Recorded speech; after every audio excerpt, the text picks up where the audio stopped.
हर हर महादेव।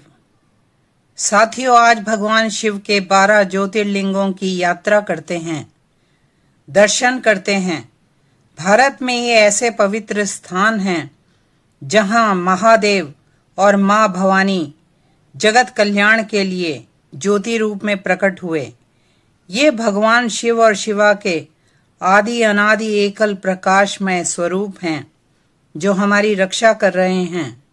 आइए दर्शन करते हैं।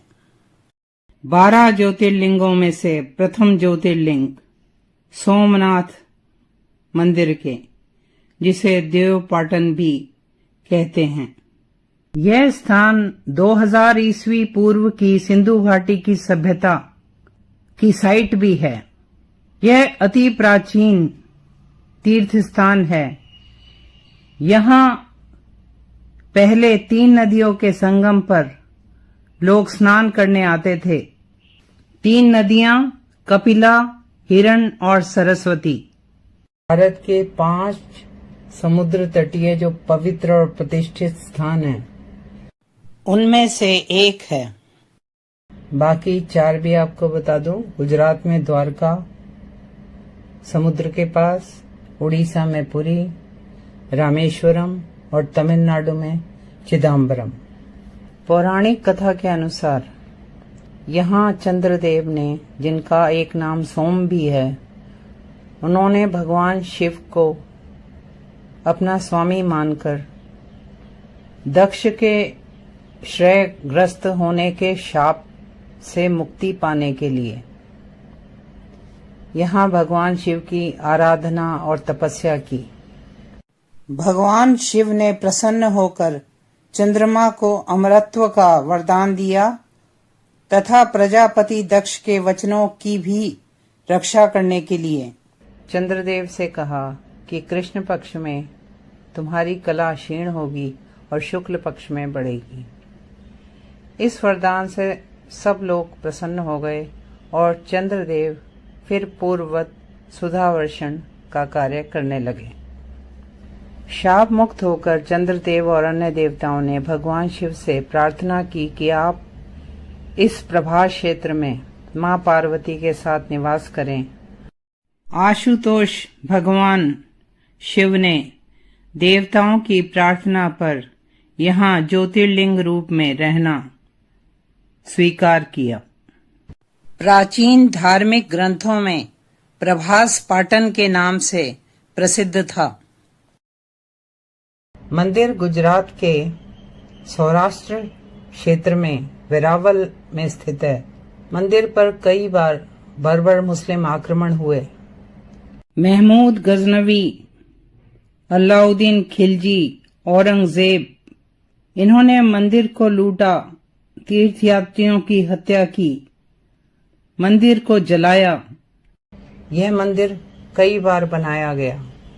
आस्थावान शासक मंदिर को बार बार सही करवाते रहे, पुनर्निर्माण करते रहे। 18वीं शताब्दी में इंदौर की रानी अहिल्याबाई होलकर ने मंदिर के साथ ही जो टूट गया था एक छोटा मंदिर और बनवाया और उसमें शिवलिंग स्थापित किया। अब यह पुराना सोमनाथ कहलाता है। स्वतंत्रता के बाद सरदार वल्लभ भाई पटेल के प्रयासों के कारण मंदिर का पुनर्निर्माण हुआ और 1951 तक मंदिर निर्माण का कार्य पूरा हुआ। मंदिर चालुक्य शैली में बना है। मंदिर 2 सतहों में बना है। मंदिर का मंडप नक्काशी वाले स्तंभों वाला है। छत भी नक्काशी से सजी है और मंदिर में 212 पैनल्स हैं नक्काशी वाले। मंदिर का शिखर जो गर्भगृह के ऊपर है 15 मीटर ऊंचा है और उसके ऊपर 8.2 मीटर का ध्वज स्तंभ लगा है। गर्भगृह स्वर्ण पत्रों से सजा है। गर्भगृह में मुख्य तौर से शिवलिंगम की पूजा होती है। शिवलिंगम के पीछे मां पार्वती की मूर्ति है और उनके आसपास दोनों ओर भगवान कार्तिकेय और भगवान गणेश की मूर्तियां हैं। गर्भगृह में पूजा केवल पुजारी करते हैं। तीर्थयात्री केवल दर्शन कर सकते हैं। मंदिर परिसर में हनुमान जी, गणपति जी, नवदुर्गा, माता अन्नपूर्णा, काशी विश्वनाथ जी के मंदिर हैं। मंदिर की दक्षिण दिशा में समुद्र के किनारे एक स्तंभ है। उस पर तीर रखा दिखाया गया है और यह बताया जाता है कि सोमनाथ मंदिर और दक्षिणी ध्रुव के बीच पृथ्वी का कोई भूभाग नहीं है। यह बाण स्तंभ के नाम से प्रसिद्ध है। सोमनाथ मंदिर में शाम को लाइट एंड साउंड शो 1 घंटे का होता है, जिसमें टिकट लेकर मंदिर का इतिहास देखा जा सकता है। इस प्राचीन तीर्थ में पितृगणों का श्राद्ध भी किया जाता है। अब दर्शन करते हैं मल्लिकार्जुन ज्योतिर्लिंग के। यह स्थान तेलंगाना में कुर्नूल से 180 किलोमीटर और हैदराबाद से 213 किलोमीटर की दूरी पर है। यहाँ केवल ज्योतिर्लिंग ही नहीं है, बल्कि शक्तिपीठ भी है, जो 18 शक्तिपीठों में से एक है, भ्रामरंबिका शक्तिपीठ। यह स्थान ज्योतिर्लिंग के लिए, शक्तिपीठ के लिए, वाइल्ड लाइफ सेंचुरी के लिए और कृष्णा नदी पर डैम के लिए प्रसिद्ध है।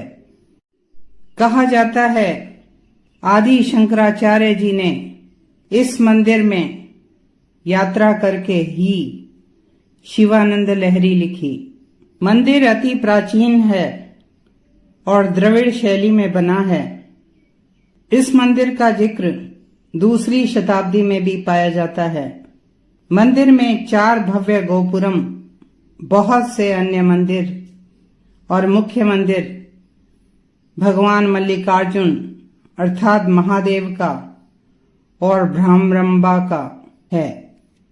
मंदिर को बाद में विजयनगर शासकों ने और शिवाजी ने आगे बढ़ाया। इस मंदिर से संबंधित 2 पौराणिक कथाएं हैं। पहली कथा के अनुसार जब गणेश जी और कार्तिकेय जी के विवाह में यह निश्चित नहीं हो पा रहा था कि किसका विवाह पहले होगा, तो शिवजी और पार्वती जी ने, जो जगत पिता और जगत माता हैं, उन्होंने निश्चय किया कि जो धरती की परिक्रमा करके पहले लौटेगा उसका विवाह पहले कर दिया जाएगा। कार्तिकेय जी अपने मयूर वाहन पर बैठकर पृथ्वी की परिक्रमा करने निकल पड़े और गणेश जी ने अपने माता पिता की ही 7 बार परिक्रमा कर ली। भगवान शिव और माता पार्वती उनके बुद्धि कौशल से प्रसन्न हुए और उन्होंने गणेश जी का विवाह सिद्धि और बुद्धि से कर दिया। सिद्धि अर्थात आध्यात्मिक शक्ति, बुद्धि अर्थात ज्ञान। कार्तिकेय जी लौटे तो उन्हें यह बात पसंद नहीं आई। भगवान कार्तिकेय कैलाश छोड़कर क्रौंच पर्वत पर चले गए। मां पार्वती पुत्र स्नेह में व्याकुल थी और शिवजी के साथ मां पार्वती भी क्रौंच पर्वत की तरफ निकल पड़े। कार्तिकेय जी ने जब सुना कि उनके माता पिता उन्हें शांत करने आ रहे हैं, तो वे 3 योजन और आगे चले गए। भगवान शिव क्रौंच पर्वत पर ज्योतिर्लिंग रूप में स्थापित हुए और यहाँ मां पार्वती मल्लिका के रूप में प्रसिद्ध हुई। शिव शक्ति ज्योतिर्लिंग रूप में यहाँ स्थित हुए। शिव पुराण के अनुसार पुत्र स्नेह से व्याकुल भगवान शिव और मां पार्वती हर पर्व पर अपने पुत्र को देखने यहाँ आते हैं।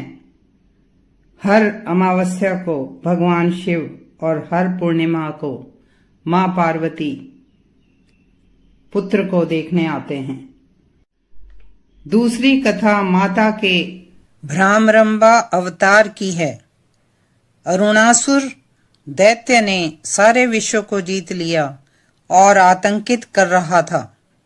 उसे ब्रह्मा जी ने वरदान दिया था तपस्या के बाद कि कोई भी 2 पैर और 4 पैर वाला जीव उसे मार नहीं सकता। माता ने भ्रामरंभा का अवतार लिया। उन्होंने पूरी सेना मधुमक्खियों की बनाई और उस सेना ने पल भर में ही अरुणासुर और उसकी सेना का वध कर दिया। मंदिर से लगभग 2 किलोमीटर पहले ही साक्षी गणपति जी का मंदिर है, जिस पर अभी कुछ ही दिन पहले मैंने वीडियो बनाई थी। श्रीशैलम ज्योतिर्लिंग के दर्शन से पहले यात्री भगवान गणपति जी के पास अपनी यात्रा का विवरण लिखवाते हैं, अर्थात वे नोट करते हैं कि कौन कौन श्रीशैलम ज्योतिर्लिंग के दर्शन करने जा रहा है। ऐसे माना जाता है क्योंकि मूर्ति ऐसी बनी है कि उनके एक हाथ में पुस्तक, दूसरे में कलम है।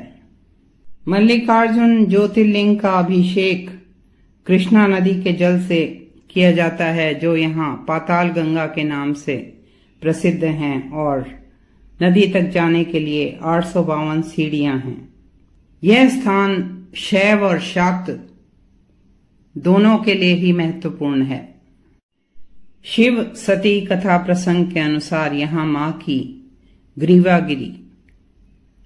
कुछ लोग कहते हैं यहाँ मां का ऊपर का होंठ गिरा।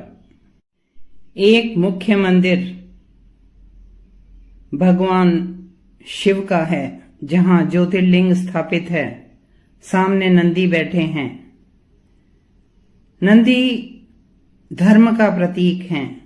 उनके 4 पैर तपस्या, पवित्रता, दया और सत्य हैं। वे भगवान के मुख्य गण हैं और उनकी आज्ञा के बिना कोई कैलाश नहीं जा सकता। और भगवान शिव धर्म के भगवान हैं।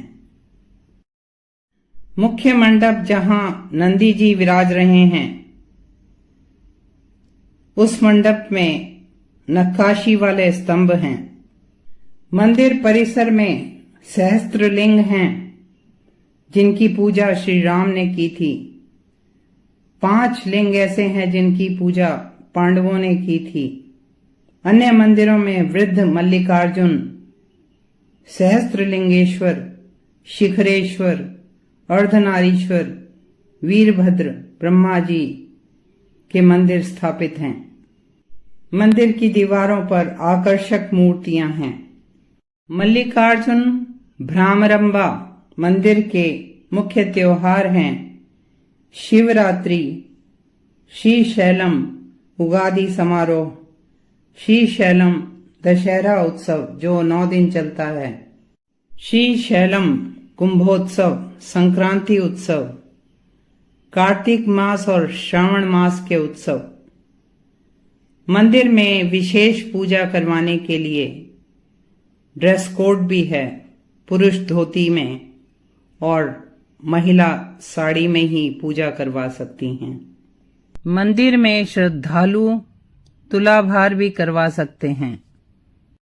अब दर्शन करते हैं उज्जैन के महाकाल के। उज्जैनी नगर शिप्रा नदी के दाएं किनारे पर मध्य प्रदेश में स्थित है।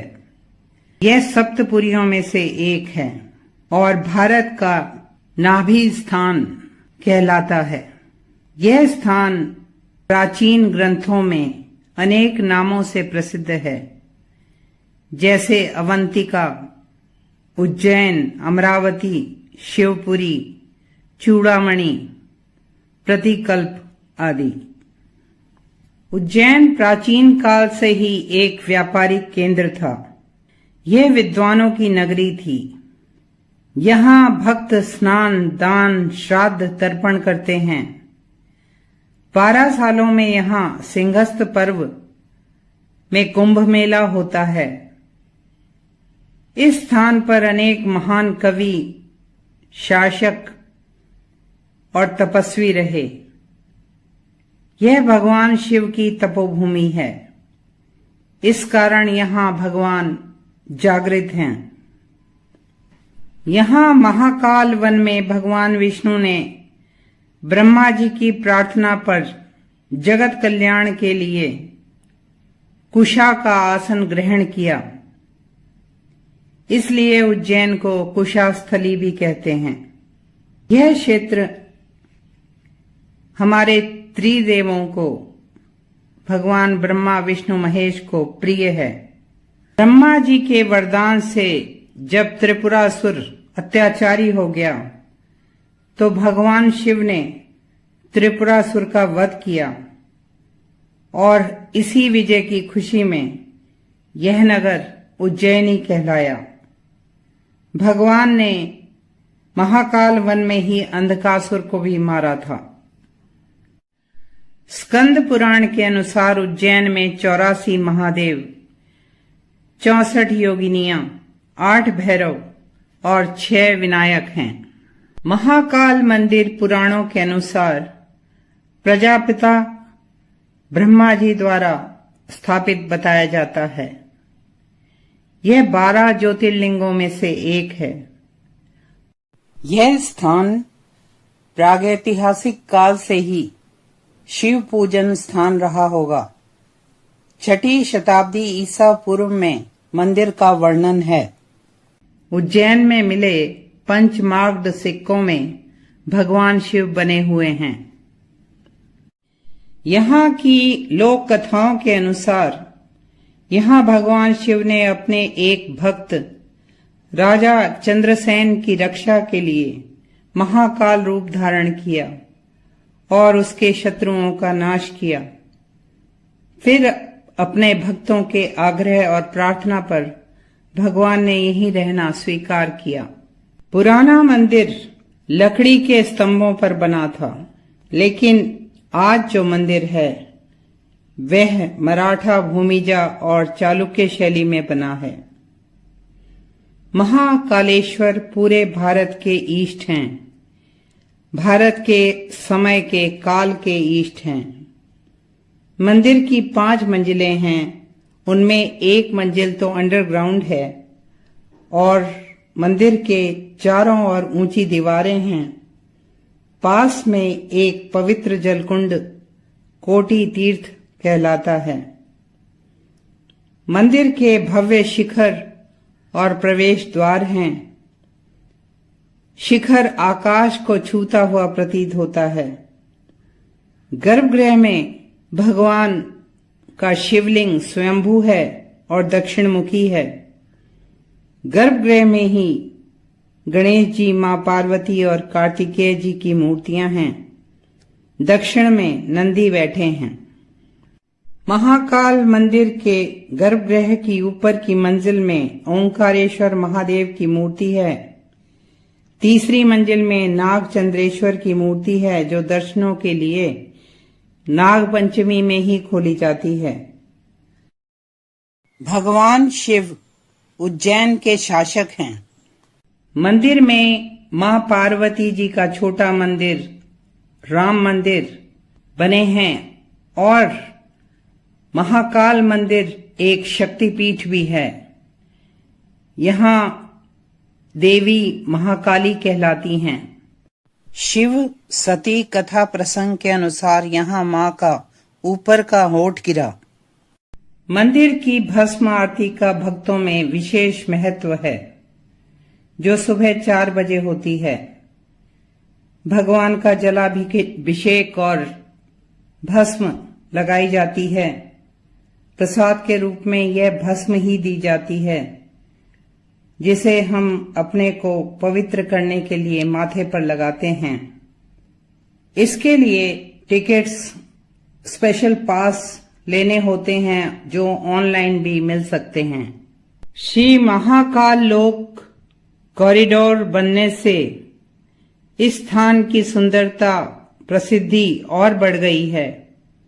टूरिज्म भी काफी बढ़ गया है। कॉरिडोर के प्रवेश पर नंदी द्वार और पिनाकी द्वार बनाए गए हैं। यहाँ 108 स्तंभों वाला भगवान शिव के तांडव नृत्य की मुद्राएं दिखाते हुए महाकाल पथ बना हुआ है। लगभग 200 मूर्तियां भगवान शिव और मां शक्ति से संबंधित बनाई गई हैं। म्यूरल वॉल पर शिव पुराण की कहानियां उकेरी गई हैं। बीच में कमल तालाब है जिसमें फव्वारों की शोभा और बीचों बीच भगवान शिव स्थित हैं। मंदिर के प्रमुख त्योहार नवरात्रि और शिवरात्रि हैं, जब यहाँ मेले का आयोजन भी किया जाता है और पूरी रात पूजा होती है। भगवान महाकाल अपने भक्तों को रोग दोष और मृत्यु के भय से मुक्त करते हैं और अपनी संरक्षण में रखते हैं।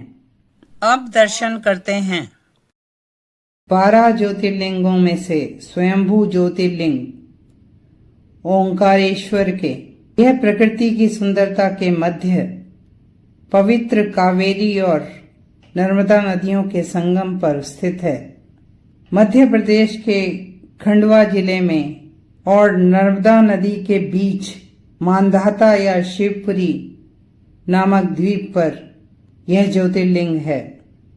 कहा जाता है यहाँ राजा मानधाता ने घोर तपस्या करके भगवान शिव को प्रसन्न किया था और भगवान शिव से यहीं निवास करने का वरदान मांगा और यह तीर्थ नगरी ओंकार मानधाता के नाम से पुकारी जाने लगी। यह द्वीप भी ओंकार आकार में है और यहाँ 2 मंदिर हैं, ओंकारेश्वर और ममलेश्वर। दोनों ज्योतिर्लिंगों को एक ही माना जाता है। ओंकारेश्वर ज्योतिर्लिंग ओंकार पर्वत पर नर्मदा नदी के उत्तर की दिशा में है और ममलेश्वर या अमरेश्वर ज्योतिर्लिंग नर्मदा नदी के दक्षिण की ओर है। ओंकारेश्वर में कुल 68 तीर्थ हैं। यहाँ नर्मदा जी के घाट को कोटि तीर्थ या चक्र तीर्थ कहा जाता है और ऐसे माना जाता है कि जमुना जी में 15 दिन स्नान, गंगा जी में 7 दिन स्नान करने का जो पुण्य फल मिलता है वह नर्मदा जी के दर्शन मात्र से प्राप्त हो जाता है। इस मंदिर पर भी मुस्लिम आक्रांताओं के आक्रमण हुए और हर बार मंदिर का पुनर्निर्माण किया गया। श्रद्धालु नर्मदा जी में स्नान करके ओंकारेश्वर मंदिर में दर्शन करने जाते हैं। यहाँ 33 कोटि देवता परिवार सहित निवास करते हैं और कुल 108 शिवलिंग हैं।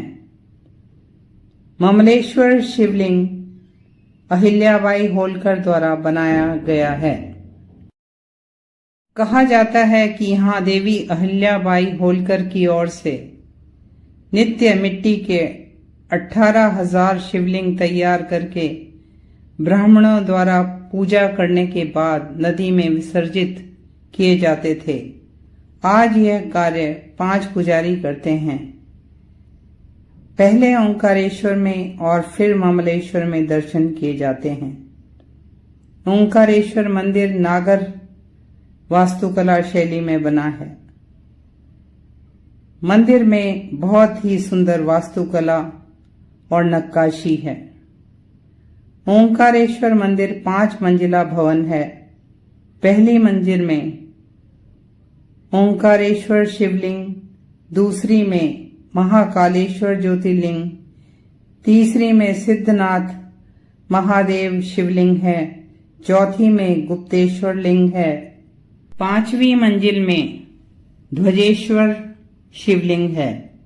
मंदिर का शिखर दूसरी मंजिल के महाकालेश्वर ज्योतिर्लिंग के ऊपर है। तीसरी, चौथी और पांचवी मंजिलों में स्थित लिंगों के ऊपर छतों पर अष्टभुजाकार आकृतियां बनी हुई हैं। पहले और दूसरी तलों के शिवलिंगों के प्रांगणों में नंदी जी की मूर्तियां हैं। मंदिर का विशाल सभा मंडप है। इसमें 60 स्तंभ हैं। कहते हैं आदि शंकराचार्य अपने गुरु गोविंद भागवत पद से एक गुफा में मिले थे। मंदिर के नीचे एक गुफा में आदि शंकराचार्य जी की मूर्ति स्थापित है।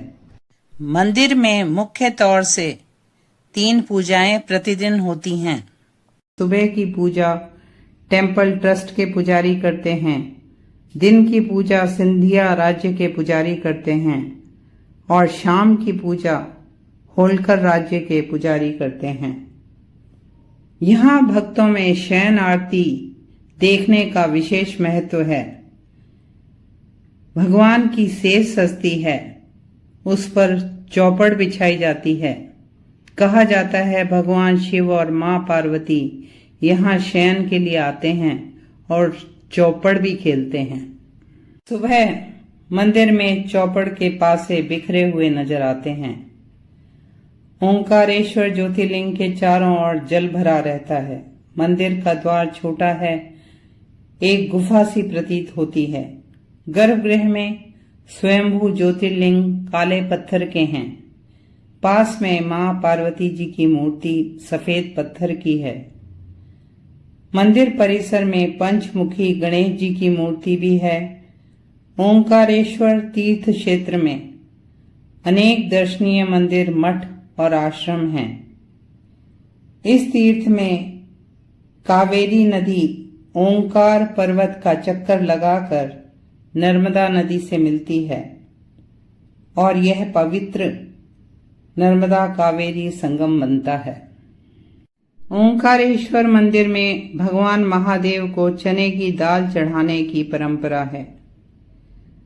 ओंकारेश्वर जी की परिक्रमा मार्ग में रामेश्वरम मंदिर, गौरी सोमनाथ मंदिर विशेष हैं। मंदिर के विशेष त्योहारों में शिवरात्रि, नवरात्रि, सावन अभिषेक धूमधाम से मनाए जाते हैं। यहाँ धनतेरस की पूजा का भी विशेष महत्व है।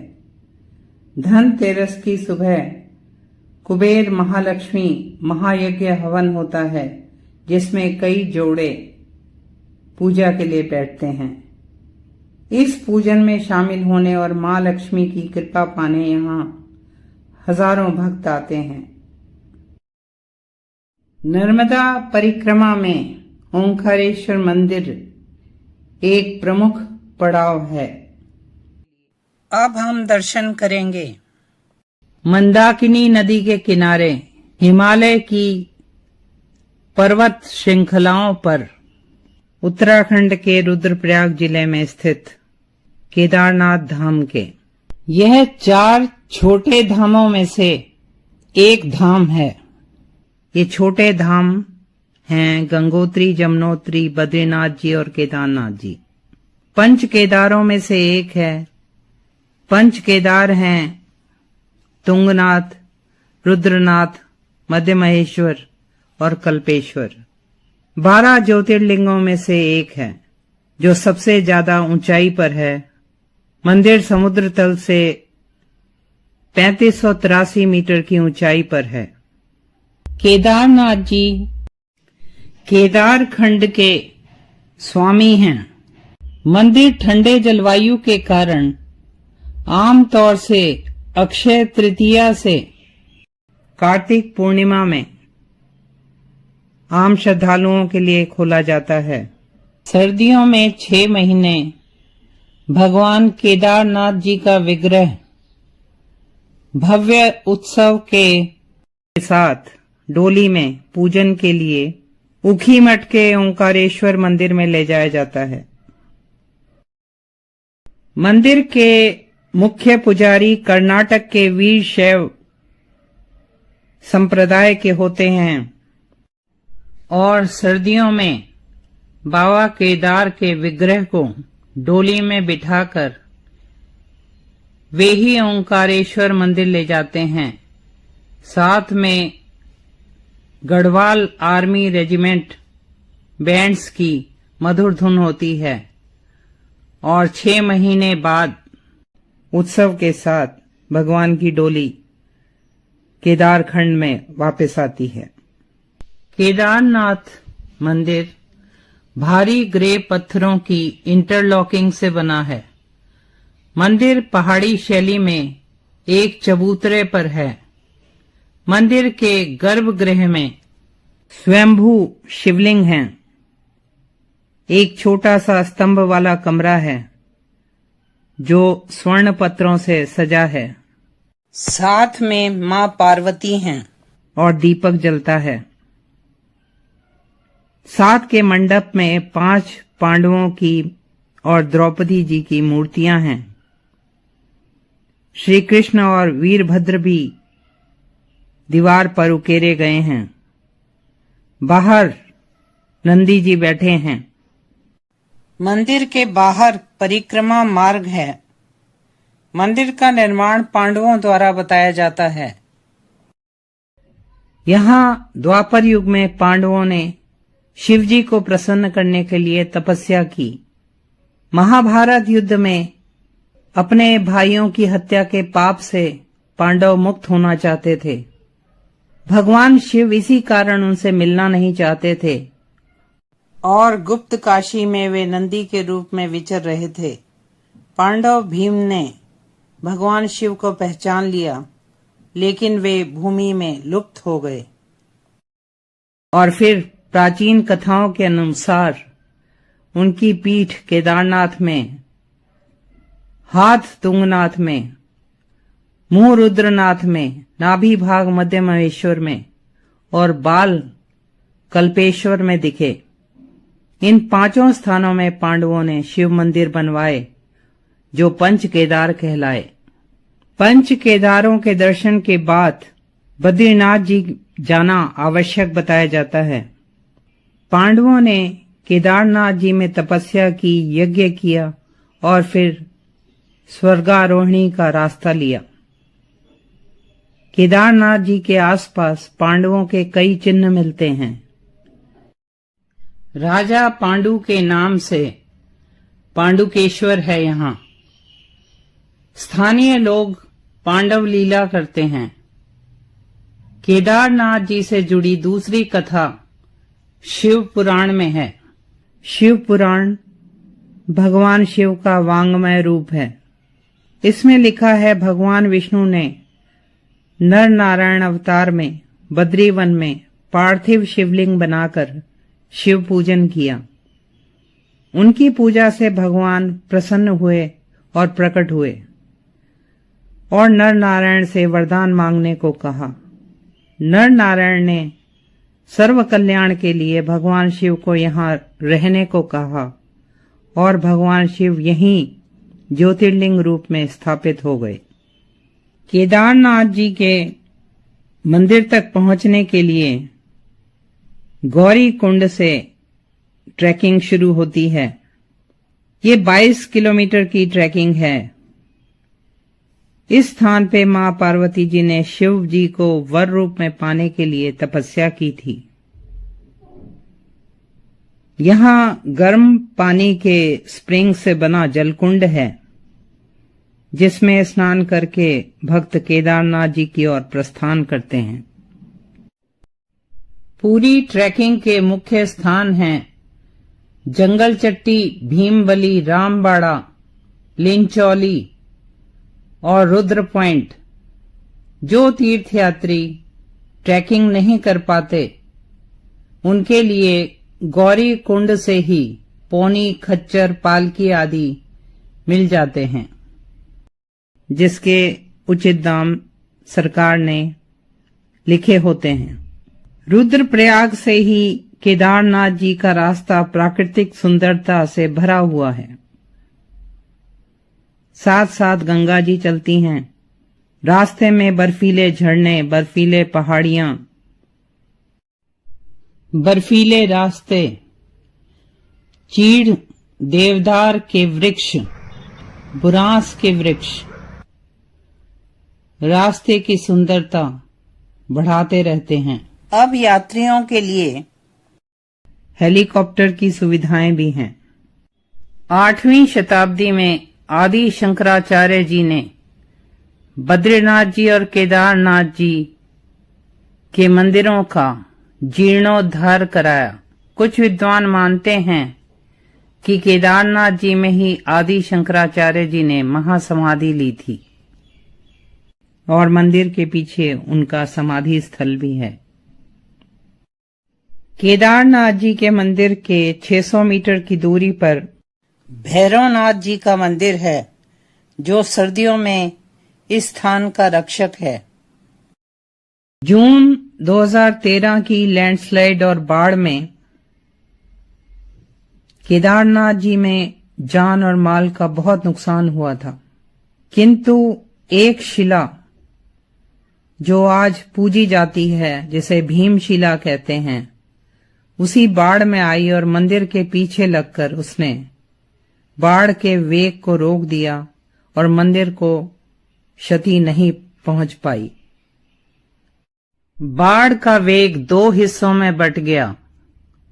केदारनाथ जी में जो त्योहार धूमधाम से मनाए जाते हैं वे हैं हरियाली तीज, नाग पंचमी, रक्षाबंधन, समाधि पूजा, श्रावण में अन्नकूट मेला, श्रावणी पूर्णिमा और महाशिवरात्रि।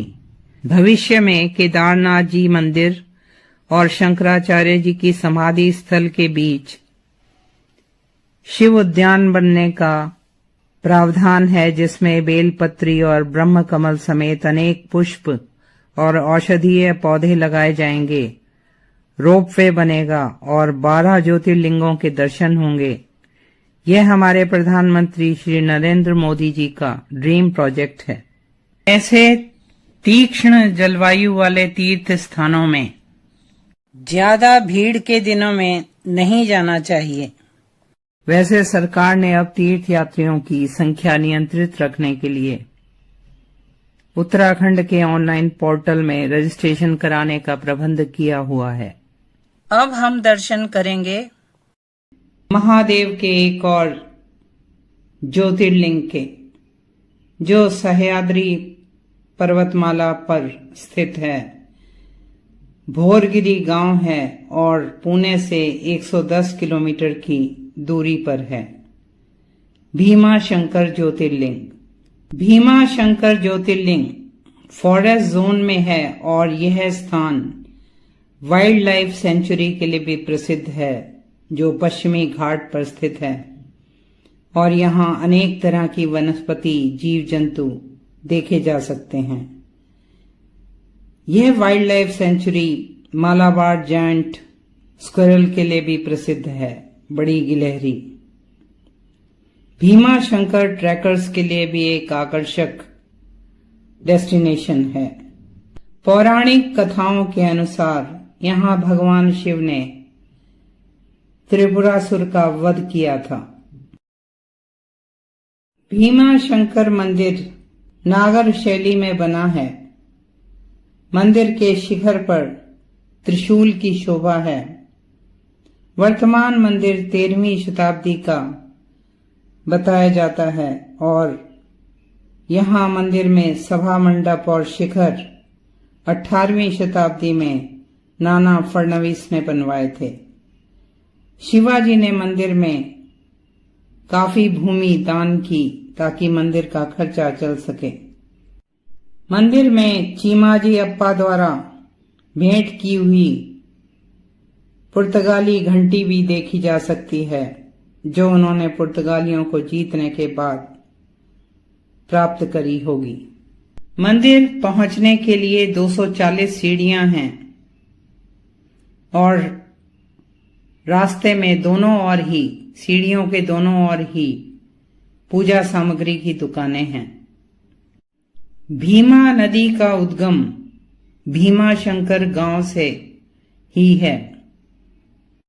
मंदिर के द्वारों के फ्रेम और स्तंभ नक्काशी से सुशोभित हैं। भीमाशंकर मंदिर में श्रद्धालु मोक्ष कुंड तीर्थ में स्नान करके आते हैं, जो पास में ही है। यहां बताया जाता है कि संत ज्ञानेश्वर और नामदेव भी आए थे।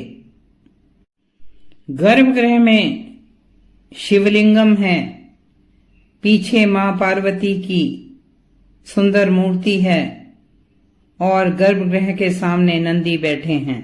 मंदिर के मंडप के बाहर भी शिवलिंगम और 2 नंदी बैठे हैं, जो बहुत ही प्राचीन पाषाण के बने हुए लगते हैं। साथ ही एक दीप ज्योति स्तंभ है। एक छोटे मंदिर में हवन कुंड भी था और वहां बैठे पुजारी ने प्रसाद रूप में भस्म की पुड़िया दी। गर्भगृह के बाहर की दीवार पर श्री कृष्ण और हनुमान जी की पाषाण की मूर्तियां हैं। मंदिर परिसर में शनि देव मंदिर भी है। भीमाशंकर मंदिर में महाशिवरात्रि, दिवाली और गणेश चतुर्थी धूमधाम से मनाए जाते हैं। मंदिर के रखरखाव में, प्रकाश व्यवस्था में तथा यात्रियों की सुविधा की दृष्टि से काफी कमियां नजर आती हैं। आशा करती हूं हमारी सरकारें इस ओर ध्यान देंगी। अब हम दर्शन करेंगे 12 ज्योतिर्लिंगों में शिवजी को अत्यंत प्रिय प्रसिद्ध काशी विश्वनाथ मंदिर के। बनारस या काशी का अर्थ प्रकाश भी होता है। यह मंदिर काशी में गंगा के पश्चिमी किनारे पे स्थित है। यहाँ भगवान श्री विश्वनाथ कहलाते हैं। यह भगवान शिव का स्वर्ण मंदिर भी कहलाता है।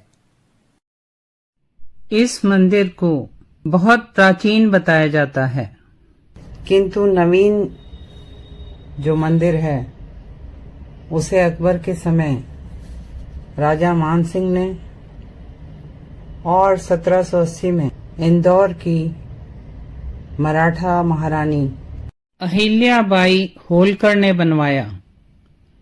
इस तीर्थ पर भी बर्बर आक्रांताओं के आक्रमण हुए और हर बार श्रद्धालुओं ने, भक्तों ने मंदिर का पुनर्निर्माण करवाया। काशी सप्तपुरियों में से एक है। भगवान शिव इस क्षेत्र के राजा हैं।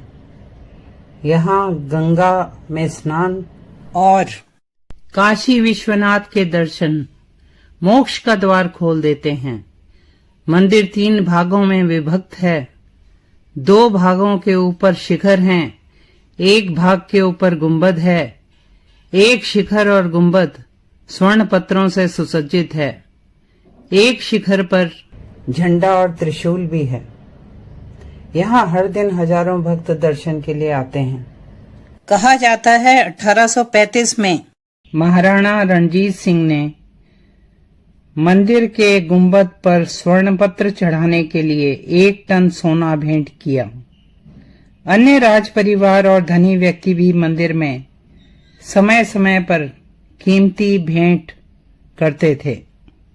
दिसंबर 2021 में काशी विश्वनाथ कॉरिडोर का प्रधानमंत्री श्री नरेंद्र मोदी जी ने इनॉग्रेशन किया, जिसमें मंदिर से मां गंगा पर ललिता घाट तक का रास्ता बनाया गया। इस क्षेत्र में जो निर्माण कार्य हुए उसके दौरान 40 से ज्यादा अति प्राचीन मंदिर मिले। मंदिर के फूलों को एक कंपनी रिसाइकल करके अगरबत्ती बनाने का काम भी कर रही है। मंदिर के गर्भगृह में ज्योतिर्लिंग चांदी की वेदी पर है। मुख्य मंदिर के साथ काल भैरव, कार्तिकेय, अविमुक्तेश्वर, विष्णु भगवान, गणेश जी, शनि भगवान, शिव पार्वती के छोटे मंदिर भी हैं। मंदिर परिसर के उत्तर की ओर एक ज्ञानवापी कुआं है। कहा जाता है मुगल आक्रमण के समय मंदिर के मुख्य पुजारी को शिवलिंगम को लेकर इसी कुएं में कूदना पड़ा। मंदिर के मुख्य त्योहारों में शिवरात्रि धूमधाम से मनाई जाती है। काशी में फाल्गुन शुक्ल एकादशी को यहाँ रंग भरी एकादशी कहते हैं, जहाँ मंदिर डमरू के स्वर से गूंज जाता है और मणिकर्णिका घाट पर भोले के भक्त चिता भस्म से होली खेलते हैं। मान्यता है कि गौना कराने के दूसरे दिन बाबा विश्वनाथ ने महाशमशान पर अपने गणों के साथ होली खेली थी। एक और मुख्य त्योहार है बसंत पंचमी, जहां बाबा को तिलक किया जाता है। पौराणिक काल से मंदिर का हिंदू धर्म में महत्व है। यहाँ दर्शन करने के लिए आदि शंकराचार्य, गोस्वामी तुलसीदास जी, गुरु नानक देव जी, स्वामी विवेकानंद, स्वामी दयानंद सरस्वती, श्री रामकृष्ण परमहंस जैसे महापुरुष आए। एक हिंदू के लिए काशी विश्वनाथ और भगवान रामेश्वरम के दर्शन अनिवार्य हैं। कुछ श्रद्धालु जीवन के अंतिम दिनों में यहाँ रहना चाहते हैं ताकि उनकी मृत्यु इस पवित्र पुण्य तीर्थ में मोक्षदायी हो। काशी एक ऐसा क्षेत्र है जहाँ मृत्यु का स्वागत और मृत्यु पर नित्य व उत्सव होता है, जहाँ शमशान जो जीवन का अंतिम चरण और शाश्वत सत्य है, वहाँ भी फागुन मनाया जाता है। हिंदू धर्म में माना जाता है कि प्रलय काल में भी काशी क्षेत्र का लोप नहीं होता। प्रलय के समय भगवान शंकर इसे अपने त्रिशूल पर धारण कर लेते हैं और सृष्टि काल आने पर इसे नीचे उतार देते हैं। अब हम दर्शन करेंगे त्र्यंबकेश्वर ज्योतिर्लिंग के, जो भगवान के अनंत स्वरूप का प्रतीक है। यह मंदिर सह्याद्री पर्वत श्रृंखला के ब्रह्मगिरी, नीलगिरी और कलागिरी पर्वतों के मध्य स्थित है। यह ज्योतिर्लिंग महाराष्ट्र राज्य के नासिक जिले के त्र्यंबक गांव में है। त्र्यंबकेश्वर मंदिर ब्रह्मगिरी पर्वत से पुण्य तो या गौतमी गंगा या गोदावरी नदी का उद्गम है। ब्रह्मगिरी पर्वत को शिव रूप माना जाता है। गौतम ऋषि ने अपने ऊपर गौ हत्या के पाप से मुक्ति पाने के लिए यहाँ कठोर तप किया और शिवजी से गंगा जी को यहाँ अवतरित करने का वर मांगा। फलस्वरूप दक्षिण की गंगा अर्थात गोदावरी नदी का उद्गम हुआ। गौतम ऋषि व गंगा जी की प्रार्थना पर भगवान शिव ने यहाँ वास करना स्वीकार किया और त्र्यंबकेश्वर के नाम से प्रसिद्ध हुए। माँ गंगा गौतमी गंगा या गोदावरी कहलाई। त्र्यंबकेश्वर मंदिर नागर शैली में काले पत्थरों से बना है। मंदिर का पुनर्निर्माण तीसरे पेशवा बाजीराव ने करवाया, जब औरंगजेब ने इस मंदिर को काफी क्षति पहुंचाई थी। मंदिर का पुनर्निर्माण कार्य शुरू होने की और समाप्त होने की तिथि मंदिर के प्रवेश द्वार पर संस्कृत में लिखी है। मंदिर के गर्भगृह में 3 छोटे शिवलिंग हैं, जो एक गहराई में हैं। ये तीनों शिवलिंग भगवान ब्रह्मा, विष्णु, महेश के प्रतीक माने जाते हैं। शिवलिंग में लगातार पानी आता रहता है। सुबह की पूजा के बाद अर्घा पर चांदी का पंचमुखी मुकुट चढ़ा दिया जाता है और सोमवार को कीमती पत्थरों का हीरे का मुकुट पहनाया जाता है। मंदिर के 4 प्रवेश द्वार हैं।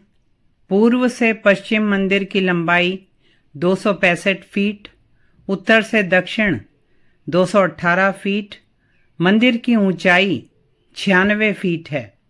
श्रद्धालु ज्यादातर उत्तरी द्वार से आते हैं।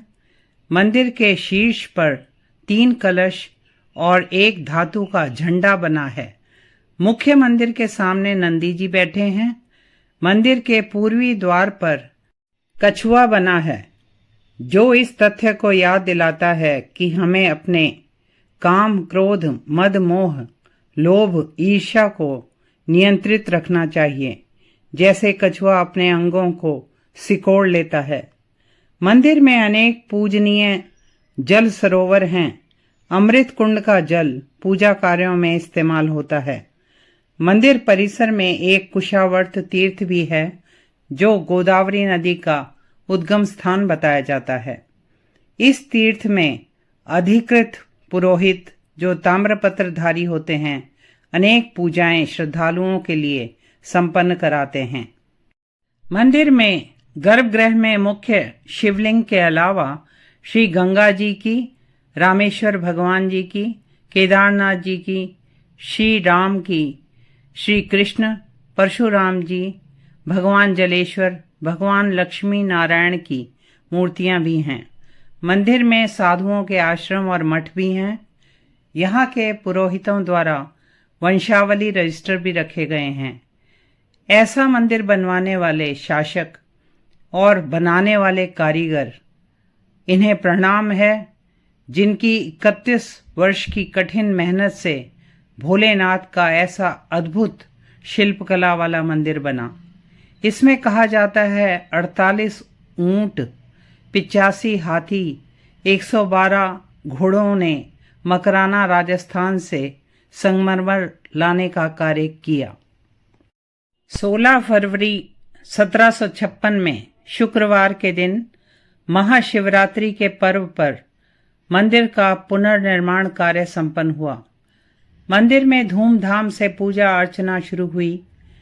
शिव पुराण के अनुसार जब बृहस्पति सिंह राशि पर आते हैं, तब सभी देवता तीर्थ तथा पुण्य क्षेत्र गौतमी तट पर आकर निवास करते हैं। यह विश्व में एकमात्र ज्योतिर्लिंग है जिसमें हमारे त्रिदेव भगवान ब्रह्मा, विष्णु, महेश विराज रहे हैं। यहाँ किए पुण्य कर्मों का अक्षय फल होता है। अब दर्शन करते हैं वैद्यनाथ मंदिर के, जिसे बाबा वैद्यनाथ धाम भी कहा जाता है। यह 12 ज्योतिर्लिंगों में से एक है। वैद्यनाथ मंदिर का महत्व एक शक्तिपीठ के रूप में भी है। यह 51 शक्तिपीठों में से एक है जहां मां का हृदय गिरा, और इसीलिए इसे हारदा पीठ भी कहते हैं। यहाँ मां जया दुर्गा कहलाती हैं और भैरव वैद्यनाथ जी कहलाते हैं। यह भारत के झारखंड राज्य के संथाल परगना में देवघर में स्थित है। हिंदू मान्यताओं के अनुसार राक्षस राज रावण ने वरदान प्राप्त करने के लिए इस स्थान पर भगवान शिव की पूजा की, तपस्या की, और रावण ने बलिदान के प्रतीक रूप में एक एक करके अपने सिर शिवजी को अर्पित किए। इससे प्रसन्न होकर भगवान शिव ने रावण पर दृष्टि डालकर ही उसे ठीक कर दिया और वे इस स्थान पर वैद्यनाथ कहलाए। दूसरी पौराणिक कथा के अनुसार रावण भगवान शिव को प्रसन्न करने के लिए हिमालय क्षेत्र में तपस्या कर रहा था। उसने अपने 9 सिर भगवान को भेंट स्वरूप अर्पित किए और 10वां सिर काटने की तैयारी कर ही रहा था कि भगवान उसके सामने प्रकट हुए और वरदान मांगने को कहा। रावण कामना लिंग को अर्थात भगवान को कैलाश से लंका द्वीप ले जाना चाहता था।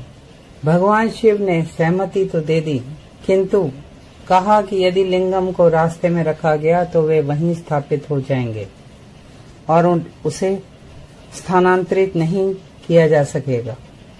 देवता नहीं चाहते थे कि रावण जैसे राक्षस को कामना लिंग प्राप्त हो।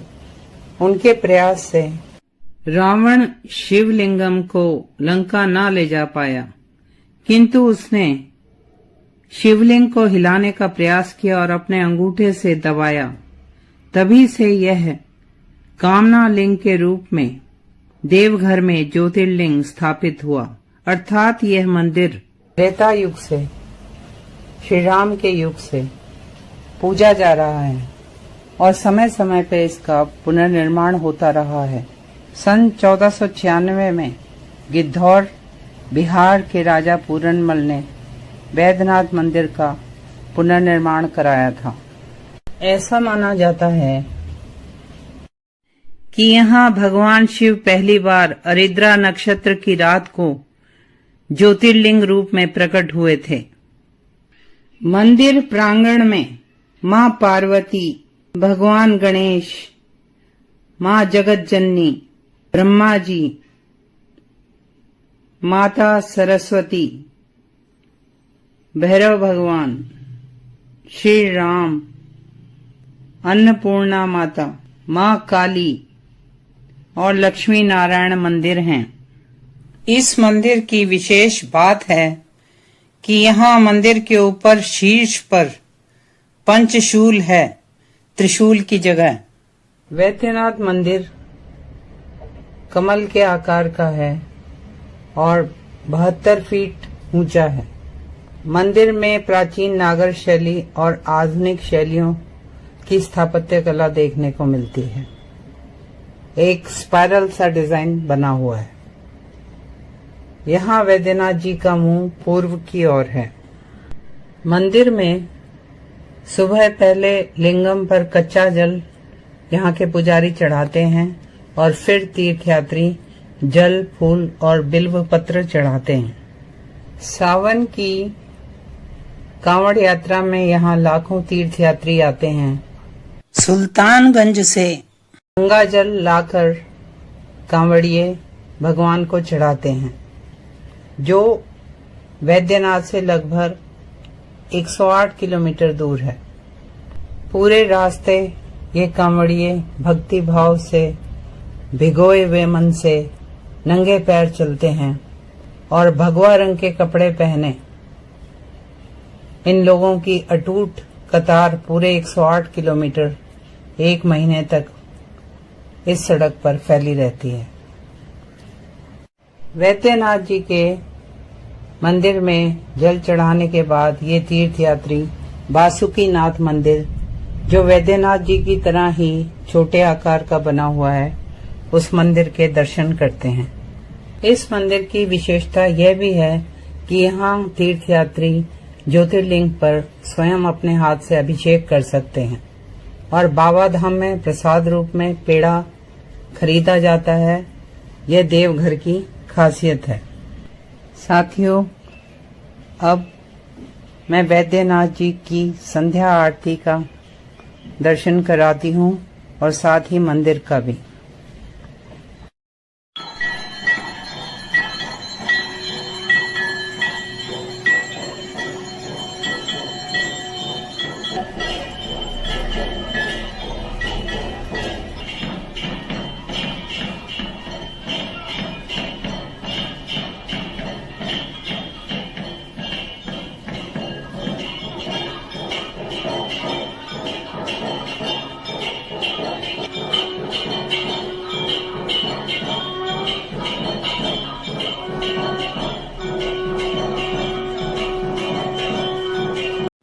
अब दर्शन करते हैं भगवान शिव के नागेश्वर ज्योतिर्लिंग के। भगवान शिव जगत के स्वामी हैं, नागों के भी स्वामी हैं। नागों के आभूषण धारण करते हैं और कंठ में विष धारण करते हैं। आज भगवान शिव के नागेश्वर ज्योतिर्लिंग की बात करते हैं। शिव पुराण के अनुसार नागेश्वर ज्योतिर्लिंग दारुका वन में है। इस संबंध में जो कथा प्रचलित है वह है, सुप्रिय नाम का एक धर्मात्मा वैश्य था। वह भगवान शिव का भक्त था। उसकी शिव भक्ति से दारुक नामक राक्षस को ईर्ष्या होती थी। वह विघ्न डालने की कोशिश करता था। उसने सुप्रिया को बंदी बना लिया और अपने अनुचरों को सुप्रिया को मारने का आदेश दिया। सुप्रिया मन ही मन भगवान से अपनी रक्षा की प्रार्थना कर रहा था। भगवान ज्योतिर्लिंग रूप में प्रकट हुए। उन्होंने सुप्रिया को अपना पाशुपत अस्त्र दिया, जिससे सुप्रिया ने राक्षस दारुक को मार डाला और वह शिवधाम को चला गया। भगवान का ज्योतिर्लिंग सरोवर में छुप गया और पांडवों को श्री कृष्ण द्वारा नागेश्वर ज्योतिर्लिंग का महत्व बताने के बाद उन्होंने अखंड पत्थरों का मंदिर बनाया और उसमें ज्योतिर्लिंग नागेश्वर स्थापित किया।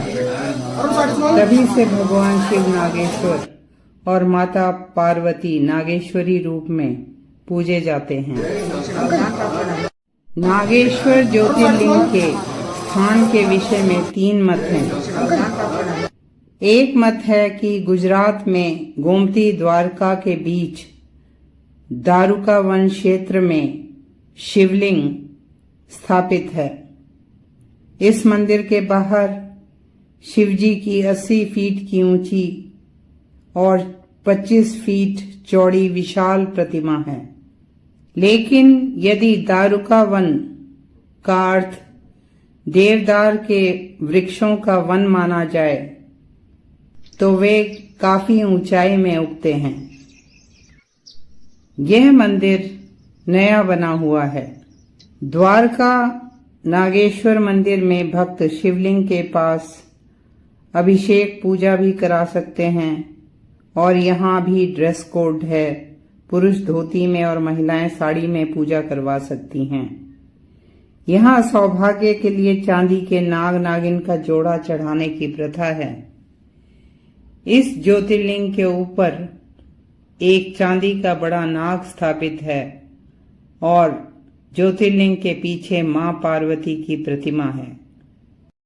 नागेश्वर ज्योतिर्लिंग के स्थान के विषय में दूसरा मत है कि यह ज्योतिर्लिंग महाराष्ट्र के हिंगोली जिले में ओढ़ा गांव में स्थित है और यहाँ यह मंदिर महाभारत काल का बताया जाता है। यह ओढ़ा नागनाथ मंदिर कहलाता है। इस मंदिर की वास्तुकला प्राचीन है और यह वन क्षेत्र में है। औरंगजेब के आक्रमण से पहले कहते हैं यह 7 मंजिला मंदिर था और उसके आक्रमण के बाद महारानी अहिल्याबाई होलकर ने मंदिर का मराठा शैली में पुनर्निर्माण कराया। यहाँ ज्योतिर्लिंग धरती की सतह से नीचे है। इस मंदिर में नामदेव की शिव भक्ति प्रसिद्ध है। मंदिर में एक मंदिर छोटे ज्योतिर्लिंगों का 12 ज्योतिर्लिंगों का मंदिर है। 108 अन्य मंदिर शिवजी के लिए समर्पित हैं। यहाँ मुख्य मंदिर के पीछे नंदी स्थित हैं। ओढ़ा नागनाथ मंदिर में माघ के महीने में मेला लगता है। नागेश्वर ज्योतिर्लिंग के स्थान के विषय में तीसरा मत है कि नागेश्वर ज्योतिर्लिंग उत्तराखंड में अल्मोड़ा से 17 मील आगे जोगेश्वर तीर्थ में है, जिस पर मैंने विस्तृत वीडियो बना रखी है।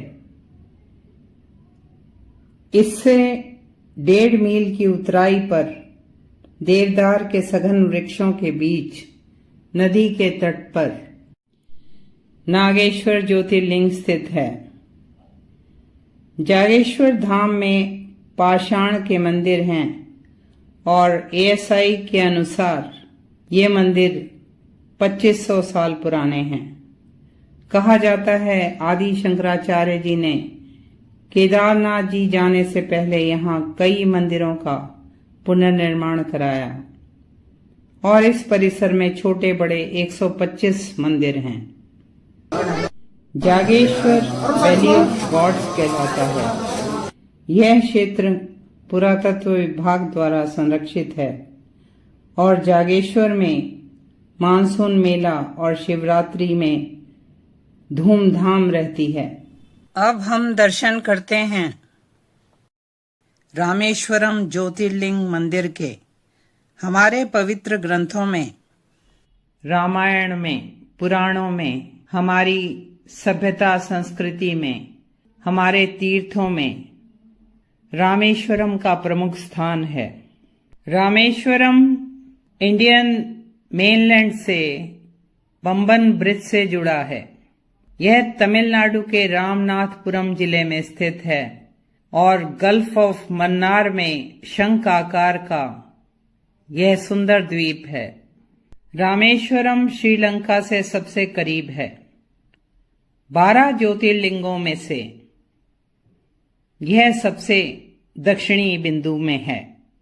भगवान शिव जहां ज्योति रूप में स्थित हैं, ऐसे 12 ज्योतिर्लिंग गुजरात में सोमनाथ, गुजरात में ही द्वारका में नागेश्वर, आंध्र प्रदेश में श्रीशैलम में मल्लिकार्जुन, मध्य प्रदेश के उज्जैन में महाकालेश्वर, मध्य प्रदेश में ओंकारेश्वर, उत्तराखंड में केदारनाथ जी, महाराष्ट्र में भीमाशंकर, महाराष्ट्र में ही त्र्यंबकेश्वर, महाराष्ट्र के संभाजी नगर में कृष्णेश्वर, झारखंड के देवघर में वैद्यनाथ जी, तमिलनाडु में रामेश्वरम और वाराणसी में विश्वनाथ। यह तीर्थ आदि शंकराचार्य जी द्वारा निश्चित 4 धामों और 4 मठों में से एक है। अन्य 3 हैं बद्रीनाथ जी, जगन्नाथपुरी और द्वारकाधीश मंदिर।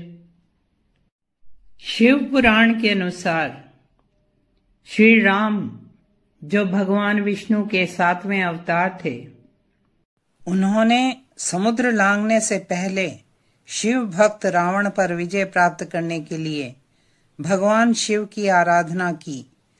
भगवान शिव माता पार्वती और पार्षदों सहित उनकी आराधना से प्रसन्न हुए। उन्होंने दर्शन दिए और विजय का वरदान दिया।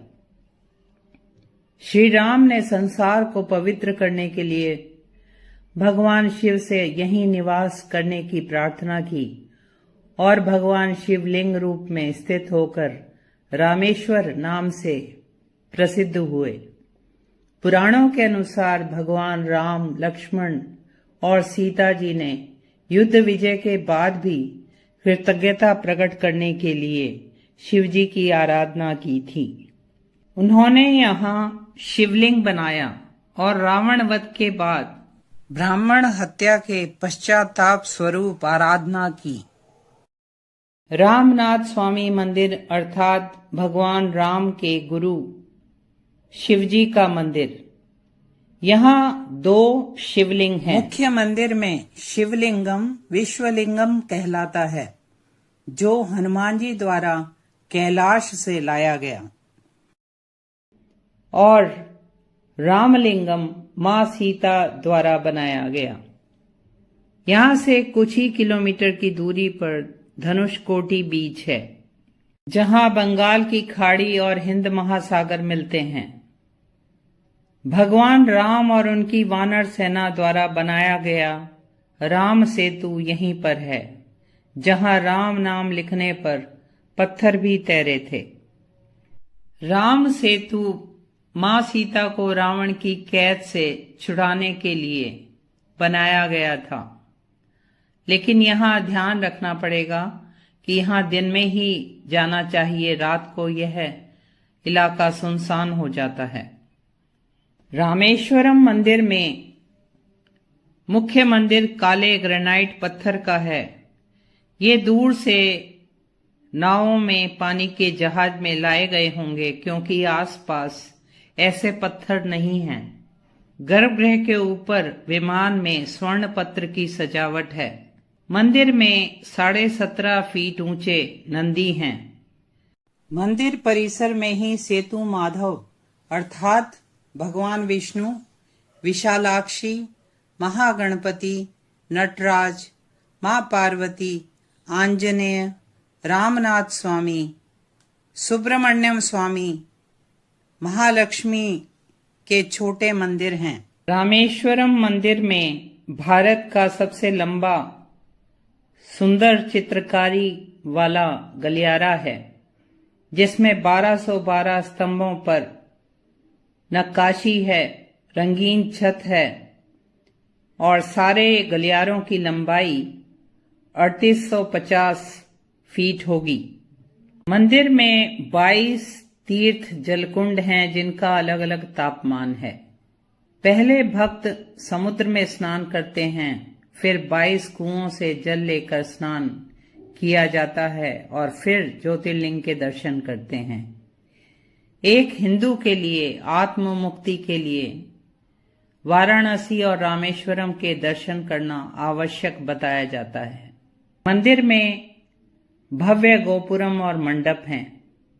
मंदिर का प्रवेश द्वार का गोपुरम 40 मीटर का है और राज गोपुरम 53 मीटर ऊंचा है। मंदिर को बढ़ाने का कार्य, निर्माण का कार्य और सौंदर्यीकरण का कार्य समय समय पर दक्षिण भारत के शासकों और धनी लोगों ने करवाया। रामेश्वरम और राम सेतु तो काफी प्राचीन हैं, लेकिन रामनाथ स्वामी मंदिर 800 वर्ष पुराना ही बताया जाता है। यह मंदिर पांड्य वंश के समय बढ़ाया गया। मंदिर के मुख्य त्योहार हैं महाशिवरात्रि, वसंतोत्सव, तिरुकल्याणम और नवरात्रि। भगवान शिव और मां पार्वती से प्रार्थना है कि हमारे मन, आत्मा, बुद्धि और शरीर की आंतरिक और बाह्य दरिद्रता को दूर करें। अब हम दर्शन करते हैं घृष्णेश्वर ज्योतिर्लिंग के, जिसे घुष्मेश्वर, कुसुमेश्वर भी कहते हैं। यह 12 ज्योतिर्लिंगों में से एक है और सबसे छोटा ज्योतिर्लिंग मंदिर है, जो दक्षिण भारतीय वास्तुकला शैली में बना है। घुष्मेश्वर ज्योतिर्लिंग वैरुल गांव में छत्रपति संभाजी नगर जिले में स्थित है और यह एलोरा केव्स के, जो यूनेस्को वर्ल्ड हेरिटेज साइट है, लगभग 1.5 किलोमीटर की दूरी पर है। मंदिर 240 फीट बाय 185 फीट है। घृष्णेश्वर का अर्थ होता है करुणा के देवता। यह एक अति प्राचीन मंदिर है, जो एक राष्ट्रकूट शासक ने येल गंगा नदी के साथ बनवाया था। घुष्मेश्वर ज्योतिर्लिंग पर अनेक मुस्लिम आक्रांताओं के आक्रमण हुए और अनेक बार यह श्रद्धालुओं द्वारा फिर बनाया गया। मुख्य तौर पर 16वीं शताब्दी में वैरुल के मालोजी भोंसले, जो छत्रपति शिवाजी के दादा थे, उन्होंने मंदिर का पुनर्निर्माण कराया। जो वर्तमान मंदिर है वह मुगल साम्राज्य के पतन के बाद इंदौर की महारानी अहिल्याबाई होलकर के योगदान से बना। महारानी अहिल्याबाई होलकर को शत शत नमन, जिन्होंने भारत के मुख्य मंदिर बनाने में अपना योगदान दिया। उन्होंने बनारस में काशी विश्वनाथ, गया में विष्णु मंदिर और सोमनाथ में ज्योतिर्लिंग मंदिर बनाने में अपना विशेष योगदान दिया। घृष्णेश्वर मंदिर लाल चट्टानों से मराठा शैली में बनाया गया है। शिखर 5 सतह का है, जिस पर कलश है और शिखर पर ध्वजा लहरा रही है। मंदिर में भगवान विष्णु के दशावतार दिखाए गए हैं। भगवान शिव की जीवन लीला, शिव विवाह दिखाए गए हैं। सभा मंडप 24 स्तंभों पर बना है और नंदी जी इसी मंडप में विराज रहे हैं। गर्भगृह 17 फीट बाय 17 फीट का है, जो पूर्वाभिमुख है। ज्योतिर्लिंग काले पत्थर का है। मंदिर परिसर में शिवालय तीर्थ कुंड भी है। मंदिर से संबंधित पौराणिक कथा शिव भक्त कुसुमा या घुष्मा की है, जिसके पुत्र को उसकी अपनी ही बहन ने मार दिया। फिर भी वह भगवान का ध्यान करती रही और शिव जी उसकी भक्ति से प्रसन्न होकर प्रकट हुए, उसके पुत्र को जीवित किया और कुसुमा की प्रार्थना पर भगवान ज्योतिर्लिंग रूप में यहां स्थापित हुए। घुष्मेश्वर ज्योतिर्लिंग मंदिर के मुख्य त्योहार हैं महाशिवरात्रि, सावन मास की यात्राएं, गणेश चतुर्थी, नवरात्रि, वैकुंठ चतुर्दशी जो कार्तिक पूर्णिमा से पहले आती है और इसमें भगवान शिव जी को यहाँ तुलसी पत्र भेंट किए जाते हैं। दिवाली, होली, मंदिर में ड्रेस कोड भी है, पुरुषों के लिए धोती और महिलाओं के लिए साड़ी। साथियों, आशा है आपको 12 ज्योतिर्लिंगों के दर्शन और दिव्य जानकारी आनंददायक लगी होगी। कमेंट बॉक्स में जरूर बताएं। इस वीडियो को लाइक और शेयर करें और इस चैनल में और दिव्य जानकारी पाने के लिए इसे सब्सक्राइब जरूर करें। हर हर महादेव।